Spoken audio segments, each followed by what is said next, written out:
সুপ্রিয় দর্শক মণ্ডলী, কৃষক বাঁচলে বাঁচবে দেশ, আমাদের এই লাল সবুজের বাংলাদেশ।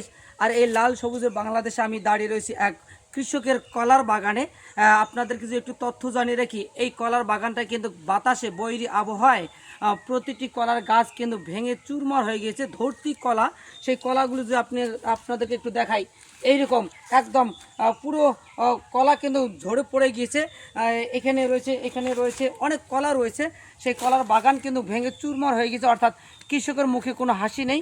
আর এই কৃষক যদি না বাঁচে, কৃষকের মুখে যে হাসি না থাকে, তাহলে দেশ কিন্তু হাসবে না। আমরা জানি কৃষক হাসলে দেশ হাসবে, আর কৃষক কাঁদলে দেশ কাঁদবে। তবে এখানে অনেক কিন্তু কলার ছড়ি রয়েছে, সেগুলো কিন্তু পড়ে রয়েছে। এখানে 1 বিঘা জমিতে এক কৃষক কলার আবাদ করেছে, সেই কলারগুলো কিন্তু বাতাসে সম্পূর্ণ গাছ কিন্তু ভেঙে ভেঙে কিন্তু চূর্ণ বিচূর্ণ হয়ে গিয়েছে। তবে কৃষকের মুখে হাসি নেই, সেই কৃষক কিন্তু সবসময় কিন্তু কষ্টে রয়েছে। আমরা চাইবো যে এইরকম দুর্ঘটনা যেন না ঘটে।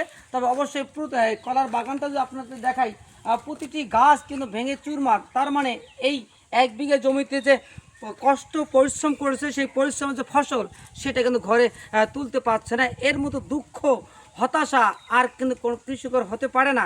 তবে আমি অবশ্যই বাংলাদেশের নতুন সরকারকে দৃষ্টি আকর্ষণ করব, তিনি যেন কৃষকের পাশে দাঁড়ায় এবং ছোট ছোট ক্ষুদ্র ক্ষুদ্র ঋণ দিয়ে সেই কৃষকদেরকে সহযোগিতা করে, সেই কৃষকরা যেন আবারও স্বাবলম্বী হয়, সেই প্রত্যাশায় অপেক্ষায় সকলকে আবারও উদারত আহ্বান জানাচ্ছি কৃষকদের পাশে থাকার জন্য এবং কৃষকদেরকে হেল্প করবার জন্য।